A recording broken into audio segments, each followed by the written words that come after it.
What is going on, everybody? It's Dr. Chris Featherstone here for yet another episode of Unscripted. Listen, it's Tuesday night. You know what that means. I have some of the biggest, the baddest, the best wrestlers of today and yesteryear. And guess what? Tonight is no different. Without further ado, ladies and gentlemen, we're going to jump right into it. I want to respect this man's time. He is here, and he is, it's interesting because this is, I've done this for a long time, and I've never had a full faction on my show. But guess what? Tonight is the commencement of, as long as I've done this show, dozens and dozens of people, the first faction that's came on my show completely, the Hitmakers. And without further ado, my guy, A.J. Francis, top dollar. Just dropped the camera. I got so hype, I dropped the camera, bro. I dropped the camera. It's good to have you on the show tonight, man. Yeah, I'm glad to be here. You know, Tahuti and Brianna told me that you was good people, so I decided, you know what I'm saying? Nice. To slide on through. I appreciate the good pub from them, man. It's good. They were good people back, man. It was great to talk to both of them. Talk to Brianna after the show. Very nice. She's a fellow Ohioan, so it was good to know. Where you from in Ohio? She from Canton, Hall of Fame City. Columbus. Raised in Columbus. I got you. That's right. Yeah, I'm a Buckeye for life, man. Absolutely. You got some fun things coming up, man, at the end of the month. Let the listeners know. Yeah, so I 3 years ago, I ran a promotion called Sausage Castle Wrestling, which is at Mike Busey's Sausage Castle, which is the craziest party house in America. Trust me, you want to go have a good time there, okay? Just Google it and you'll see what goes down, right?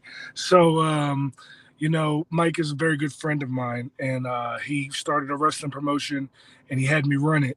And this was when I first started wrestling, before I ever got to WWE. And I was the Sausage Castle Wrestling champion there. And I had my faction. You may have heard a very similar name. The faction at the time was called The Row. Right. So, that was really where I tested the waters with the wrestling, hip hop, rap record label faction. It's where I started the idea. And obviously that bubbled up. And I was the Sausage Castle Wrestling champion for 210 days. And this, at the end of the month, on April 30th, now that I am back out here in these streets, I'm going back for the title. and I'm getting it from Brian Idol at Magic City Wrestling in Miami, Florida. Brian Idol was the person who took it from me. The last match that I had at the Sausage Castle, it was a casket match, and I got burned alive. So it'll be interesting to see how I come back from that in order to try to get my title back. Very nice. Very nice. Awesome. You ready to dive into these questions, my man? For sure, for sure.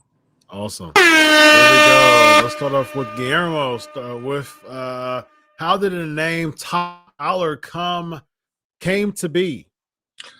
True story. Completely on accident. So there is they pitched the name Big Dollar, and I hated it.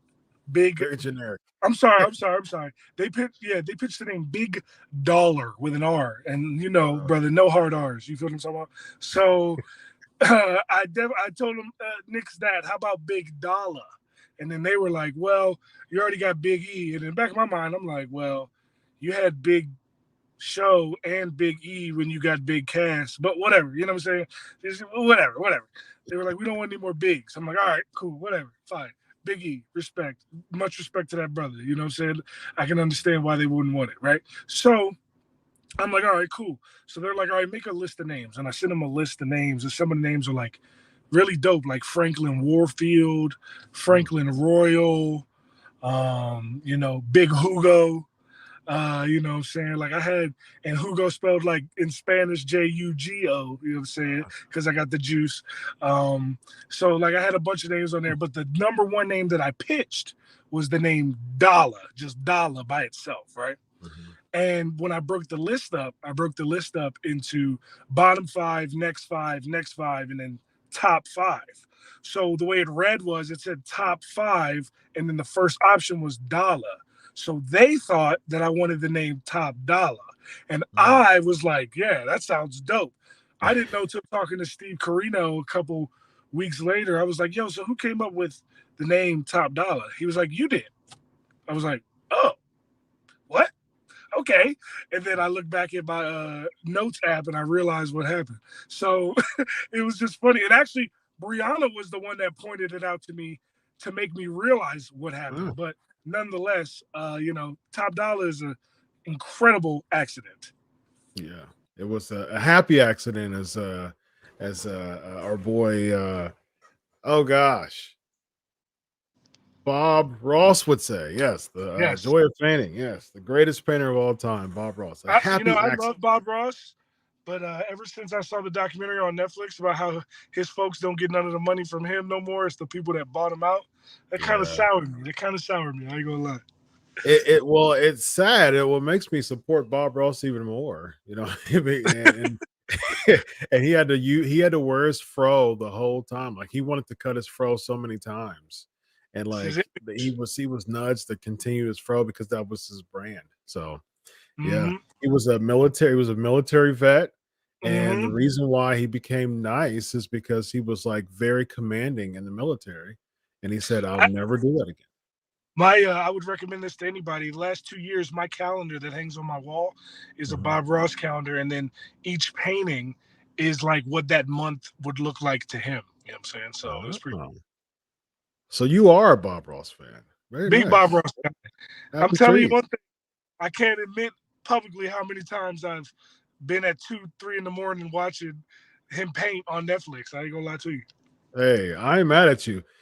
Because of watching Bob Ross as a kid, I became a huge jazz fan.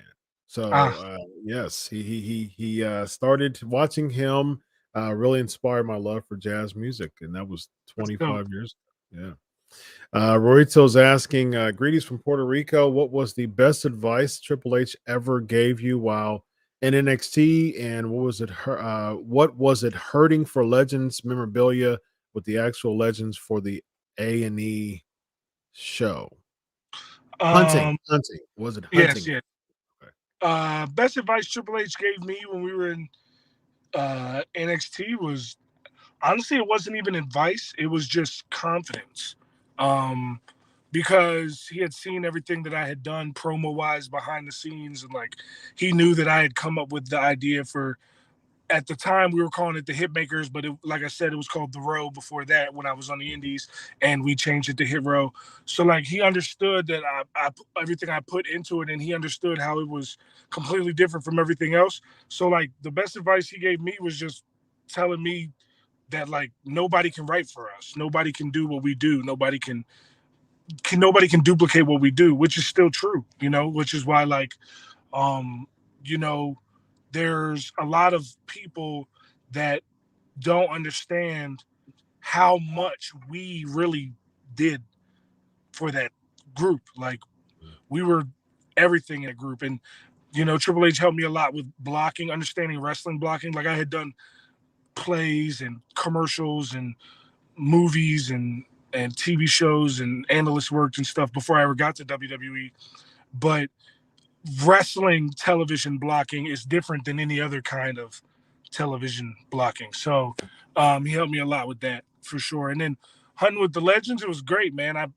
I people don't realize how many promos of the then Hitmakers, which ended up becoming Hit Row and is now the Hitmakers again. How many promos of those we had already shot before Swerve was ever added.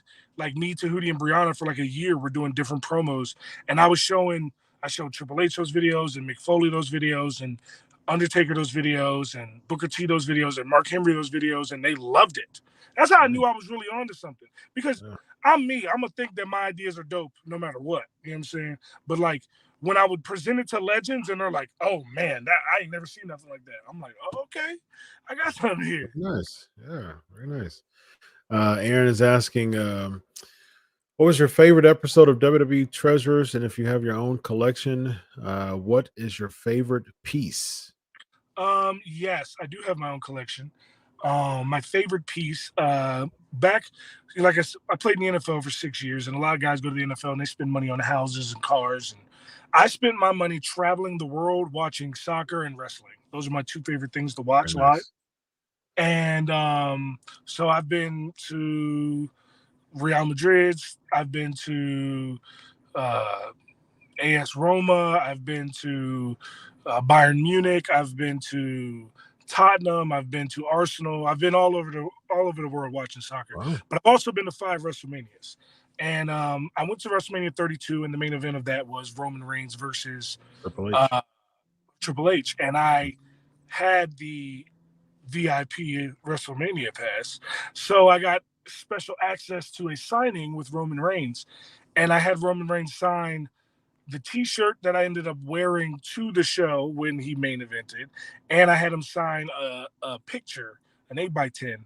And I have that framed with my ticket, as well as a piece of that night Shane McMahon came out and Shane O'Mac dollars rained from the sky. And that was also the night he jumped off the Hell in a Cell, which is the craziest thing I've ever seen live still to this day.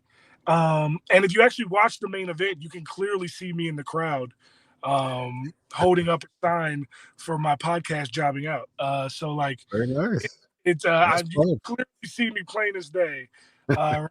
So, but really just in the main event, which if you're going to be in a match, that's perfect way to be in.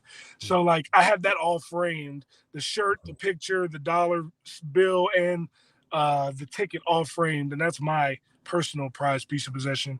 But my favorite episode, I would honestly, that's two-pronged. My favorite episode was the Undertaker episode. My favorite episode to watch, the episode I think was the best, was the Undertaker episode.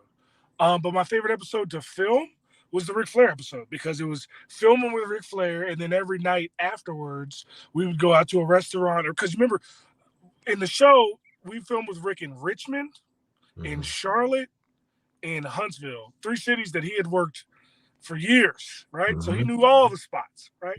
So, I got to go out and hang out and eat and drink with Ric Flair. So of course, Ric Flair, man, you got to. Got a few minutes left. Timothy's asking, would you work for Impact Wrestling? What people would you want to work with? I mean, nobody knows this, but we did WrestleCon at WrestleMania, and Impact is at that hotel, and I'll just say that there was very good conversations had. So, Nice. there's there's still things that need to be looked at and worked out, and a lot of discussions that still need to be had. But I mean, the hitmakers were in the building, so you know, I mean, and as pride as it's kept, I don't, just being real, the only person in our section that had a longer line and more people coming to it than ours at WrestleCon was Thunder Rosa, and she the champ. So, hitmakers in here, you know what I'm saying? That's all I'm saying. Right. Junior's asking, do you have any dream opponents that you want to face? Yes, I want to face. I mean, obviously, I just want to have a rap battle with John Cena. That's what I don't care, and I'll lose 10 times over. I don't care about winning the match.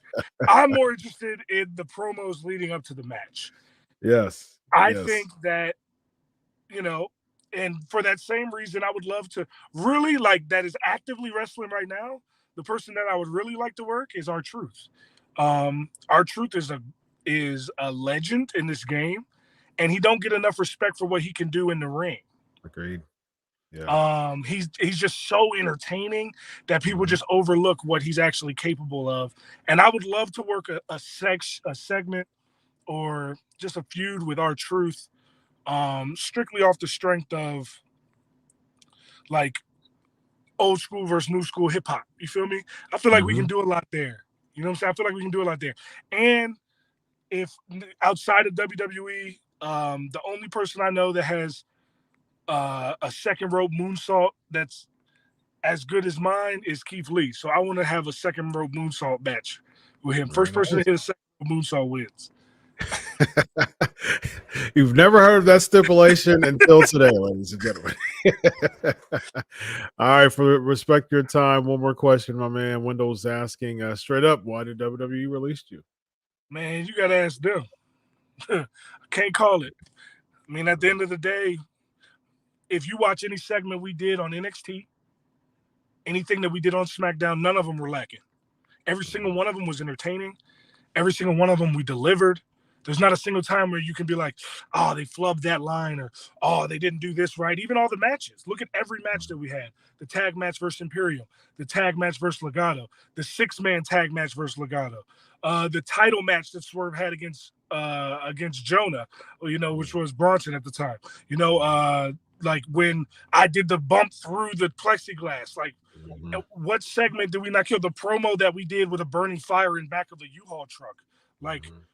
Everything that we did when we sold merch during one of the takeovers that we didn't understand why we weren't on. Go look at those segments. Tell me where we lacked. I would love to know where we lacked. So you can't ask me that. You need to ask them. Very nice. Elvis said you and Max Caster in a rap battle. You down? Yeah, I'm down for that too. The thing is, the problem ain't me not wanting to do these things with other rappers. It's them not wanting to do it with me. Oh, you heard it here, ladies and gentlemen. I'll go on the record right now to say that anybody who's a rapper, not just in wrestling, but a rapper in general, that feels like they got what it takes to go with me word for word, bar for bar, feel free to say my name in a song. Just do it. Nice. Say my name in a song, and I'll have one for you in 24 hours. Very nice. Very nice. Very nice. Very nice. Let the listeners know one more time what you got going on at the end of the month, ladies. Man. I'm going to be at Magic City Pro Wrestling. Sorry, I dropped the camera again. Magic City Pro Wrestling in Miami, Florida. Big card. I'm getting my SCW title back from Brian Idol. It's going to be huge. My first time wrestling in Miami in 3 years. I've had some of my biggest matches ever in Miami down there. I took a elbow drop from Alex Ocean from a 20-foot ladder in Miami. I did a taker dive on the 20 people in Miami. So this is all before I got to WWE. So Miami has always been good to me, and I've always been good to them. So I plan on doing that again at Magic City Pro Wrestling when I take back the SCW title from Brian Idol. And if you didn't know, now you know. Now you know, ladies and gentlemen. And maybe we will see him on TV sooner than later. Oh, people don't know this, but you're going to see me on Monday. I'm gonna let y'all figure out. It ain't gonna be on the channels that most wrestlers get on, because I'm not most wrestlers. Just Monday, you'll see me. Trust me. You will see him on Monday. You heard it here, ladies and gentlemen. You will see him on Monday. So you better start looking. Follow him where? At AJ Francis 410 on all social media. That's Twitter, Instagram, TikTok. TikTok's my big one. TikTok, is the future, and it's my biggest one. So, everything. Nice. Twitch, everything at AJ Francis 410. Fantastic. AJ, it's been a pleasure, man. Appreciate you, brother. Thank you. Have a good night. You too. Bye-bye.